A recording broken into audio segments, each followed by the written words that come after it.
we're starting. This is the Buddhist.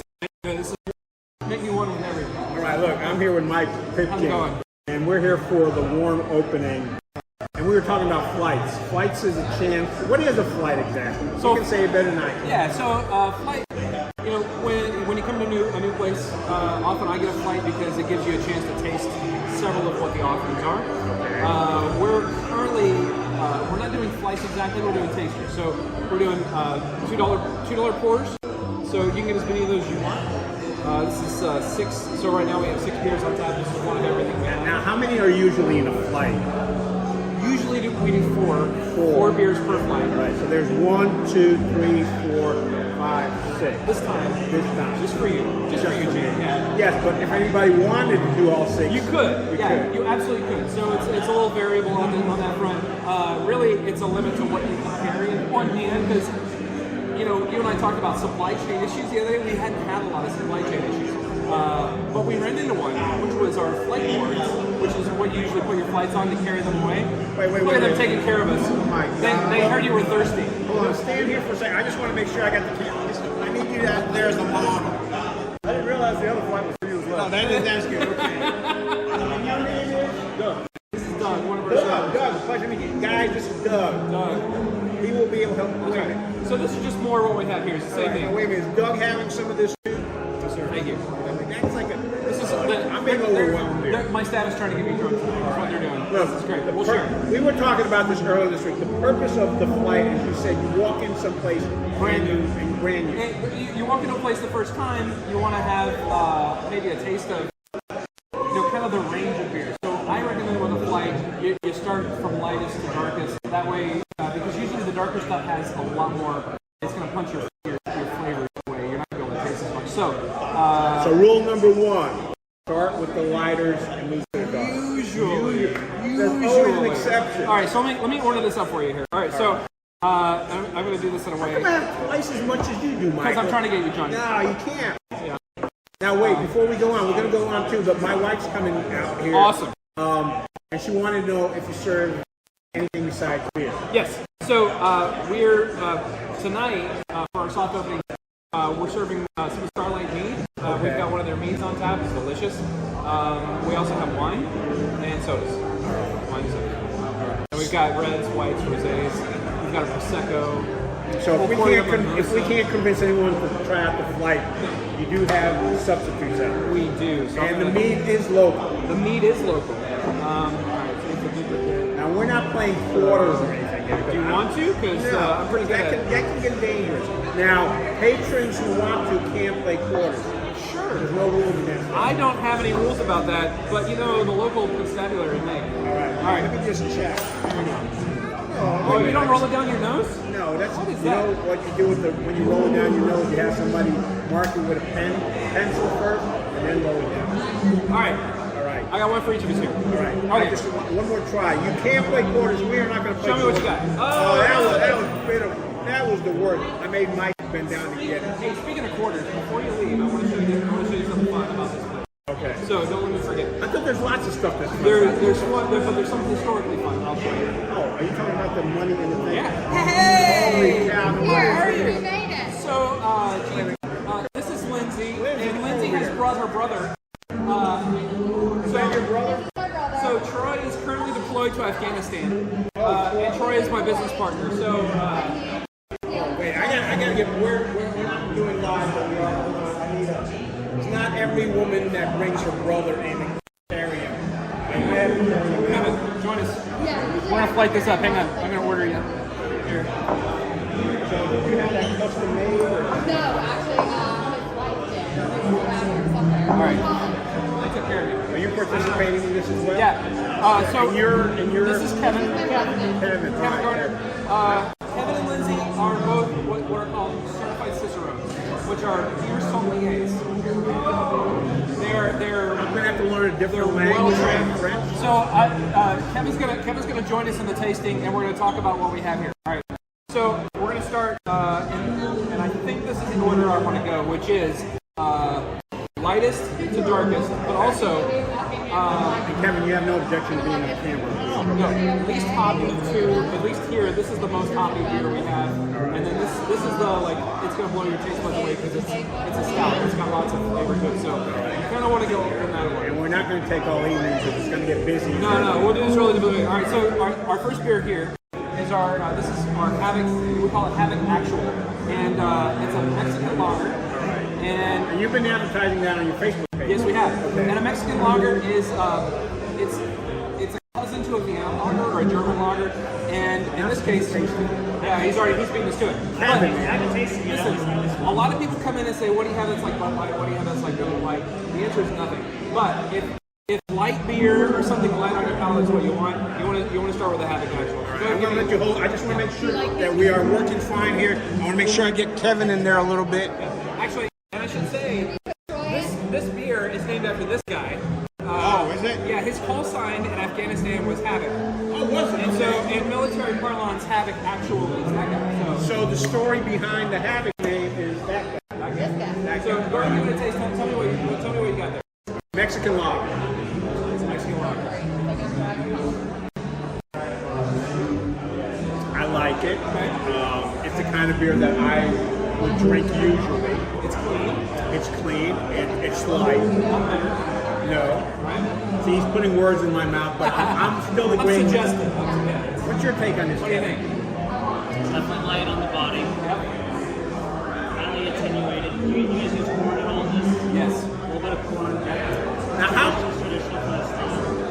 quickly should you properly drink a beer? I mean, to enjoy it, we don't necessarily want, I mean, we're not in college anymore, so we don't necessarily want to guzzle it to really enjoy it. But I would say, as you go through these, as it gets heavier and as it gets darker, I would go a little slower. Okay. These become sipping beers after a while. But it's also about temperature. You don't want this beer to go warm. This is not a warm beer. It's almost like a lawnmower. Yeah. Lawnmower beer. Yeah, this tastes like chores getting done. Yeah, that's a good way. Now, proper way, you've got a full glass, bring that full glass. What's the proper way to hold, you talked about beer getting warm. Yeah. Do you always want to hold it like this? Just he may not know, this is all on the record. We're being filmed. He's a member of the Chatham, he's a German journalist. So we want to let people know how to get into drinking the beer here now. I would say there's no snoopy life here. There's no, you hold the glass like you hold the glass. Do you hold your pinky out? If you want to, you can absolutely do that. How are you?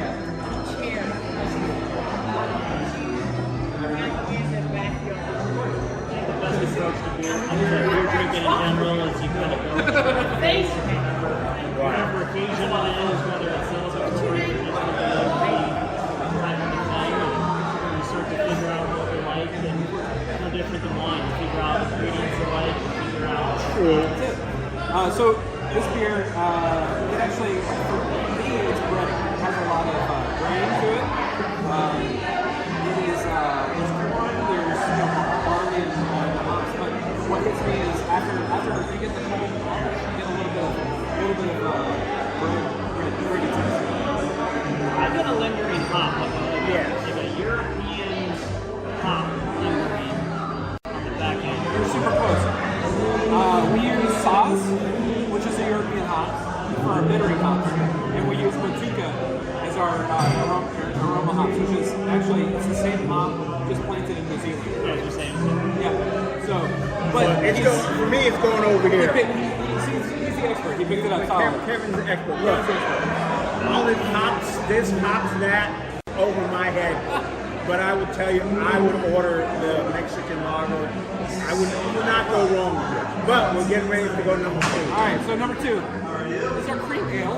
Cream ale. Cream ale. This is our Phoenix cream ale. Cream ale is a what they call a hybrid beer. So in the beer world, there's two kinds of beer. You have ales and you have lagers. I won't go into the details of this. The big difference is really about fermentation temperature. Okay. The first one you have is a lager. Low and slow. It's a barbecue. So this is more of the one we sit around, we have a conversation. No, and I mean fermentation. Fermentation. It's like cooking time, right? Low and slow. A cream ale is... We're going, Kevin's helping us out. So cream ale is it's a hybrid beer. It's brewed like an ale, but fermented like a lager. Well, I come from the land of Rochester, New York. And up there, Genesee Cream Ale, I mean, that was like, It's a hybrid beer. you just drank it all the time. That was like the beer of choice. It is. Now, so it's also light, refreshing. It's a summery beer. This one happens to have a little bit of apricot and a little bit of banana. We did talk about that. Yeah, it's delicious. All right, now Kevin's going to give us our post-sip analysis. It's a little heavier. Now, when you're smelling this, what are you smelling it for? Hey, folks, this is my wife, Cheryl. This is Michael. This is Kevin. That's Havoc. That's Kevin's wife. It's a party. Everybody's here. And we're doing that. So one day I'll tell you the story, but Todd Dent is the best chiropractor in the Triangle area. So, fantastic. Right. So if you get out of shape here, go see the best chiropractor. So you're like a bone crusher, a bone cracker. And I should say, during COVID, I went to see Todd, who's also a neighbor and friend, and he's like, "What are you going to do after COVID?" I'm like, "I don't know." He's like, Drink beer. "What do you want to do?" And I said, "Well, I don't know." He said, "If you won the lottery, what would you do?" I said, "I'd open a brewery." He goes, "Open a brewery." He's no kidding. This guy. Do you have one of these of you? No, sir. You don't. I'm sorry. And that gets creepy at that point. You do not rate. Right. All right, so what do you think of the cream ale? What do you got? I haven't tried it. Oh, we're recording a test tube. This is, we're, I mean, you're going to join us. We're having a party here. I just want to come out there. Hey! Hey, look, this is just going, folks. Just enjoy it. Listen to it. Turn off the video. You don't have to see guys. You don't have to see all this stuff. No, it's good Right, stuff. Kevin, your assessment. Same as the other, right? It is a craft iteration of what I would say are traditionally non-craft styles. Yeah, right? So if you think about the first one, you compare it to the non-craft style would be a Dos Equis lager. This one, you mentioned Genesee. Genesee Cream Ale, yeah. We're going on company, we're probably doing an old style. So, in what would traditionally be most of American lagers, this is an iteration of that, but a craft take on what is typically mass-produced cheap well.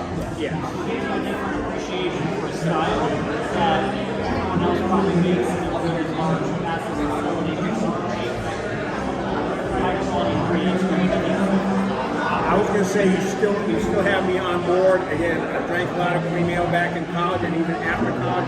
If I went to Canada, Genesee Cream Ale was actually considered an imported beer, so you pay 3 times as much as you pay in Rochester. So interesting you say that because our cream ale recipe is an iteration of my favorite cream ale, which is from Minnesota. It's called Castlevania. And it is pretty delicious, and this is a little bit like theirs, so it's an homage in a way. Spotted Cow is I do know Spotted Cow. cream ale as well. Cream ale is pretty popular in the north, so I'm bringing a little bit of that down. So that's your cream ale. Summer beer. I mean, I was going to say we're on a good flight path. yeah. All right. Good. Pun intended. I don't think any of these are going to be bad. I'm just going to tell you my judgment. But we got Kevin here to give you the temperature stuff. Right. What do we have here? Brown ale. And Brown it's, ale. I mean, obviously, right? It's a brown ale. It's a British recipe. Is this Andy's British recipe? This is Andy's British brown ale. It's not your recipe. It's his. This is his recipe. Because Andy started off doing British beer. If you're a fan of like caramel, this is your beer. It's malty, it's caramelly. So there's no banana or apricot in it. No fruit at all. It's just a delicious beer. Right. Brown ale. Brown ale.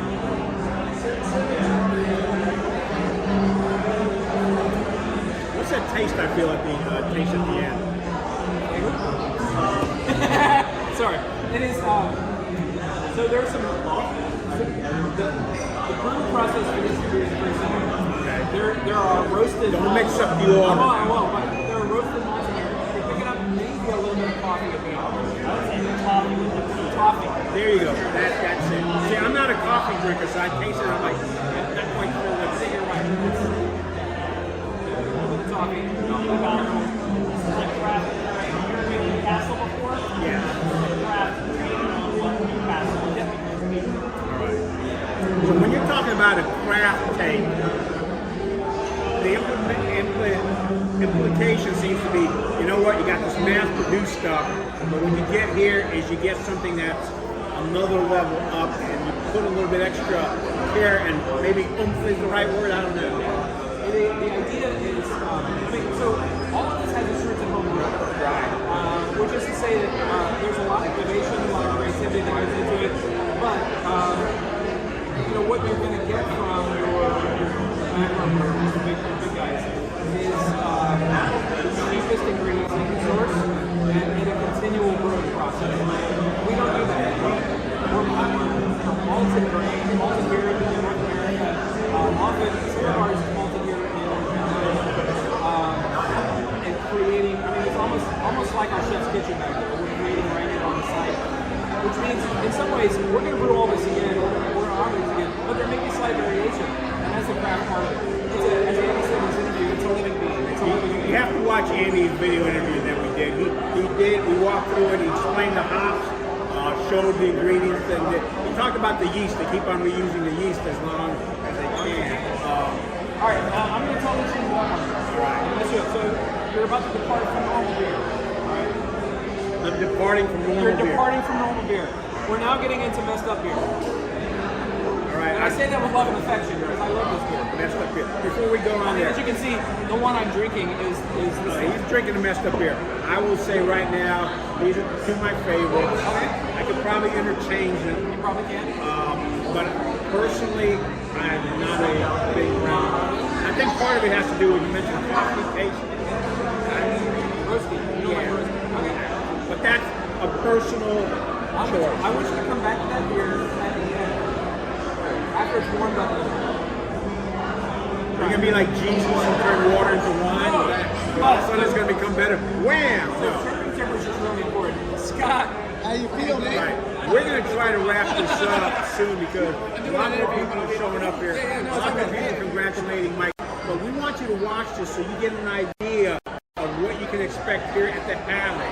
Because you're the biggest beer brewing operation, like within blocks. I venture to say that's probably true. Yeah. Hey, man. Congrats. Thank you. People are coming by to congratulate him, and they open up on Saturday. You need to be here. All right. All right, so Crazy beer. this is a crazy beer. This is what's called a hazy IPA or New England IPA. Now it's your favorite because you have a full glass. It is one of my favorites. These are all my children. This is all my all favorites. his favorites. All right, but Sound like your kid. so You what don't have makes a this favorite beer kid? different is we mean for it to be hazy. We mean for it to cloudy beer is not often what you're aiming for, but in this case, we're trying for it. Do you ever have people, or have you had people go, Well, not me. Usually, if you order a New England IPA or hazy IPA, you know you're okay. It's meant to be different than this IPA, which is clear and a different color, and you'll taste the difference. This beer, they have about the same amount of hops in it, but we use them different. I tell people hops are like when you bake a cake. You can put the hops in the cakes, like sugar in a cake. When you put sugar into a cake and bake it, you get one thing out of it. But when you use sugar for the icing, you get something totally different. when was the last time you baked a cake? Oh, that's a whole other story. I got two kids. When was the last time you baked a cake? Never. See, Never. that's- But I need to give you the analogy, right? So in this beer, hops can be used in two ways. You can use hops for bitterness or hops for aroma and flavor. Right. And there's no bitterness in this beer. So we're going for aroma and flavor. Aroma and flavor. So take a smell and tell me what you get. Citrus. Yeah. Some kind of citrus. What kind of citrus? So you got a better nose than I do. Grapefruit, maybe. Yes. Maybe I'm not Guy Fieri. You have to feed me this information. tropical fruits. I mean, it's a mango, some, yeah. Yeah, but it's not like an overpowering. Yeah, exactly. It's not like, oh my gosh, what am I drinking? So, since we use the hops in that way, we put all the hops in after we ferment the beer, which is totally different than how you normally use hops. So we put the hops in after we're fermenting, and the yeast actually create the haziness using the hop oil. Okay? But what they also do is strip out a lot of flavors that you might otherwise like grass or pine tree. Those are some hops and flavors you might get otherwise in an oil. This is just citrus flavor all day. And so this is our hazy IPA. We call it 1,000 Hazy Rye. 1,000 what? 1,000 haze to die. 1,000 haze to die. Now, is there a beer here called Big Mike? That's we're going up to Big coming Mike. up. That one will definitely. We're working our way to Big Mike. All right, so hey man, what's up? How are you? All right. So hazy IPA, about 5.5% alcohol. 5.5% alcohol. All right, we're going for it. We're going for it. I'm sorry, we're doing a video here. We're trying to go, but he's getting all sorts of congratulations here. Right.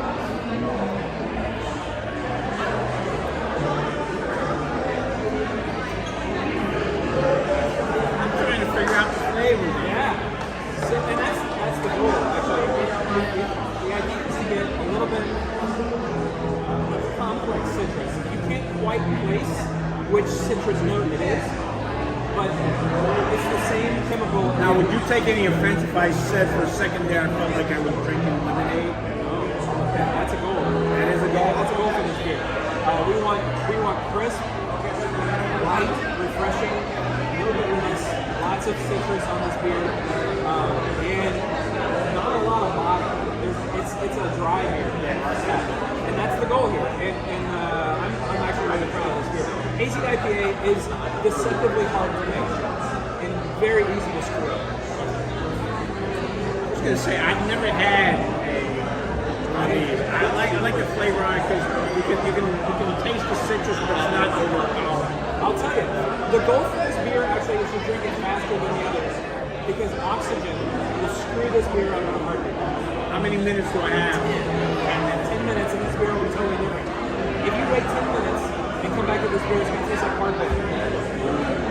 So, thumbs up. All right, Kevin, technical evaluation. The history of the style started as a cult following up in New England. All right.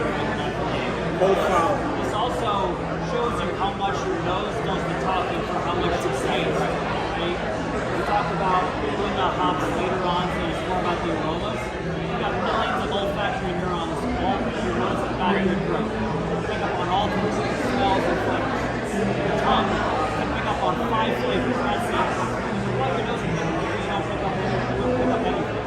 That's what this beer is all about. It's all about that aroma driving, tasting it. And then when you compare this IPA to the next one, you'll realize how much of malt backbone will balance it out. So there's not a big malt backbone like you're going to get in the next one. And this one's the hops do most of the talking. Where in this one, you're going to see a balance more between hops and malt. Like And you know what I got from all of that is don't drink your beer while you're holding your nose. But no, Kevin's great. He gives you a little bit of technical.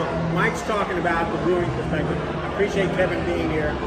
All right, so basically, if I put this aside in 10 minutes, if I tried that in 10 minutes, it wouldn't taste the same as I tried it right now. But you're not going to want it. Okay. All right. So, which is the other point is that beer has to be fresh. So, we're not. Our goal is to sell as much of that as fast as we can. So do you brew this in smaller batches? No, because believe it or not, that's one of the highest selling, most sought after beers. Hazy IPA is a bestseller almost in every tap room across the country right now. If it's done right. If it's done right, and people will know. People will know. So going back to what Kevin said, if you screw this up, people are going to turn their nose up on it and they're going to go like, yeah, I don't want to know that. That's right. That's right. And so the fun part about this beer that probably people don't care about, but I do very much, is that there's so much hops in that beer to create that, but it's all like new. And these are hops varieties that have been cultivated in the last couple of years, so it's all brand new stuff. It's constantly changing, and that's the leading edge of innovation in beer. So this isn't your old dad's. No. Although my dad, who is he works here, he's our operations manager, surprised me telling me that he loved our Imperial IPA, which blows me away because it's not a beer I would associate. Now, the Imperial IPA, you named after yourself? No. So, Wait a minute. Michael, Big Mike? Yep. I mean, I'm you're a big guy. All right. But the fun story here, so Big Mike in my world was my uncle, who passed away this last year. And as I was born into the family being the Mike, I was little Mike, and he was Big Mike. All right. So this is in honor of your uncle. It's an homage to him. It's a big beer. We serve this in a 2-ounce pour because it's high alcohol content. When you say high alcohol, what are you talking about? 7%. Compared to the other ones, which are about 5. Yeah. This has beer except for our hazy IPA, and twice as much malts that goes into it. So that's why they call it a double IPA or a hazy, or sorry, an imperial IPA. It's a big beer. Okay. So the idea here is you want the malt, which is your sweetness factor, to balance the bitterness factor. So on the hazy, we put nothing in to make it bitter. On this beer, it's a lot. This has 100, what they call, there's something called the International Bitter Unit. This has 166 IBU. This beer has 0. Right, so we have 0 IBU, 166. What are these about? About 20. 20, okay. Yeah. So we're going up in our bitterness level. Way up. In fact, the reason why you push this almost to the last is because if you drink this first, nothing else would taste the same. It would ruin your taste buds. You mean ruin it in a good way or in a bad way? Always good. I gotta tell you, this is my favorite beer. If I've had a favorite of all this stuff, this is where I started. I love a double IPA or an imperial IPA. They make this so good. This is actually what got me to bring. So, All right, hey, Kevin, pay attention. We're trying this. Kevin's like talking to the ladies here. Your wife's here. All right.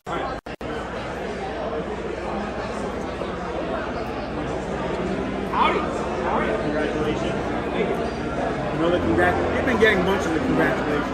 You're doing a video right now. I was actually, I'll be honest, I was a little scared when you talked about us going to this compared to the taste of the others. Again, this is not my favorite, but this falls in that category. So we're comparing beer with the video. What kind of beer do you like? We're having a Mexican lager.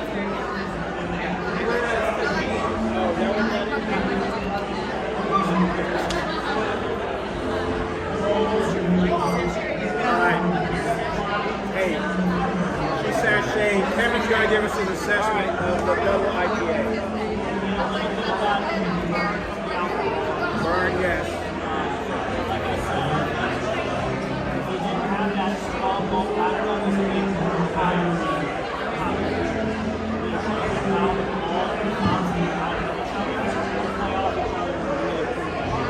Now, Mike mentioned that you serve this in 10 ounce, and you serve the others in a pint. Is that correct? And part of it is because the alcohol content on this is 7%. High gravity beer. Okay. Yeah, so this beer is, it's rich. There's so much going on here. If you taste the pine trees, I would like it. Am I still tasting citrus, or is it just my imagination? You ever had raw grapefruit? Yes. And how bitter that can be and sweet at the same time? It's kind of this experience. You know what? That's a very good way to explain it. So in this, we take hops and we boil the hops as part of the brewing process, and that pulls bitterness out of it. And then later, once it's fermented, we add hops to the fermenter for flavor and aroma. So you're getting a little bit of both. A little bit. So this is only aroma. This is all bitterness and aroma. Like it's aroma. It's everything. Yeah, but when you say bitterness, sometimes people go, "Oh my gosh, it's bitter." I tell you what, this is good. It's not like bitter beer face. No.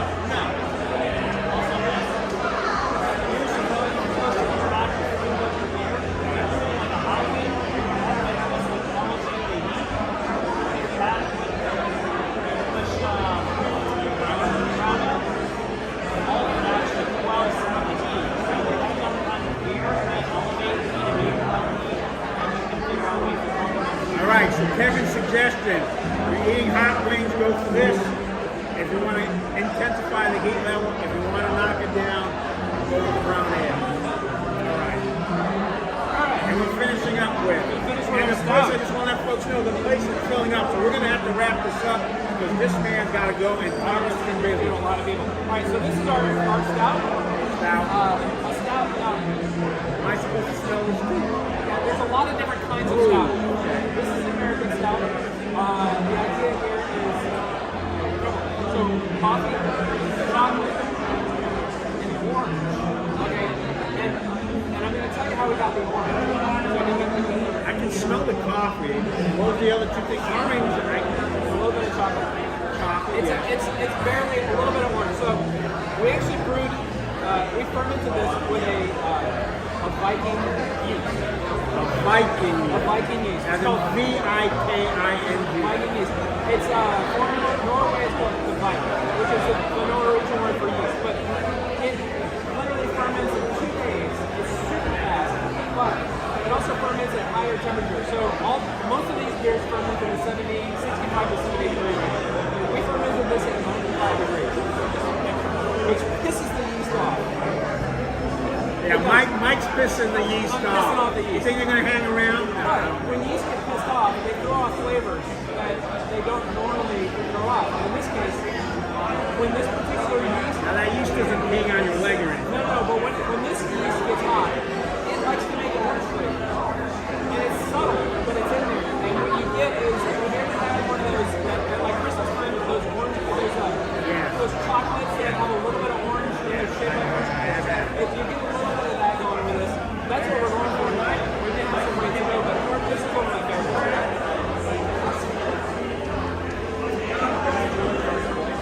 I can taste the chocolate. Let me try it. I don't think I'm tasting the orange. We may have, it's quite subtle.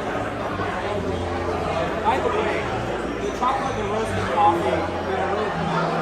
Yes, they do. And this is in a small beer. This is we're for just 6% alcohol and stuff. But we're doing a full pour of that too. So it's, if you start here, I'd stay here. I wouldn't try and go out there if you start here. So if I went to this, yeah, you get that after. See how it mixes it? Yeah. Hey. So you definitely have to take Mike's suggestions. Start off with a lighter beer. Nice to meet you. go to I'm so darker. glad to meet you guys in Devin, person. thank you both sessions. I've been in a couple of times. I've had a beer, but it's always incognito.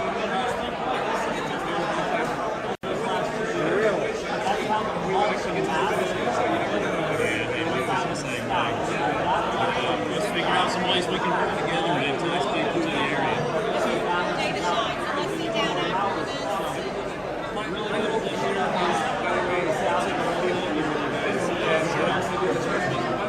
That dessert here.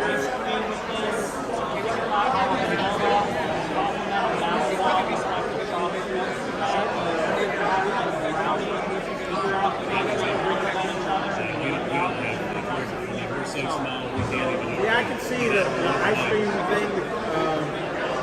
That's a great comparison because I can see if you're doing vanilla ice cream and were to add this to it. Breast cancer beer that I'm brewing for her. No, but it's a nice compliment. Super beer. Big one. Folks, I'm not a coffee drinker, so I will be upfront and I will say these are my favorites. Probably the first two, and that's personal preference. And then, again, no wonder that Mike had served them up. Now, when you come for a flight here at Havoc, you will get 4 beers once they get their flight boards in. And then, if you like, I will say, if you like coffee, these stills are great. These are the two, I'm not going to look at them. These are the two choices to go for. And I love We're going to get the out of here. suggestion of if you want to have something to drink with your ice cream, this is definitely a great suggestion. Because it's got that taste to it and it will complement your vanilla ice cream. Anything else you need to know? All right, we were talking about the fact that this would be a great beer to go along with ice cream. Or maybe you can get the... You know what this was? So I actually had a friend in college who would start every day. He'd start with a Guinness float. you had fun in college. I did, but so this would actually be delicious with a couple of scoops of vanilla ice cream. I would have to agree. I mean, I never thought of it, but I'm all for it. even if you're not a coffee or hot chocolate drinker, this will complement vanilla very well. So when do you expect your flight board to come in? Sometime soon. I don't know. Soon, but in the meantime, order as many tasters as you want.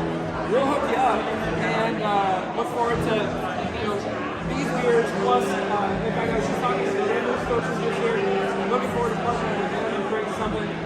Also, looking forward to we have a few breweries in Chatham County. We want to do something together and collaborate. Well, we talked about this on the interview earlier. Pitts Brewery is the new name. Pittsboro. Again, Pitts. There you go. Pittsboro is the town. Look, you got the feedback. He's got to go out and visit with a lot of folks. folks, my personal choice to start off with these. Look, I'm just biased. I've never been a coffee drinker, but you can't go wrong. You know what? Come in, try them out, talk it through, taste it. And if you don't like beer, come here for a second. And if you don't like beer, This is my wife, Cheryl. well, we have water, but we also have mead from Starlight on tap. We've got cider, and we've got wines and sodas. So we've got lots of stuff to go on. What are you drinking? Water? And they have water. Somebody has to stay hydrated. Well, she's a nurse, so she's staying hydrated. Folks, thank you very much. Cheers. Check out Havoc. They're opening up at 7.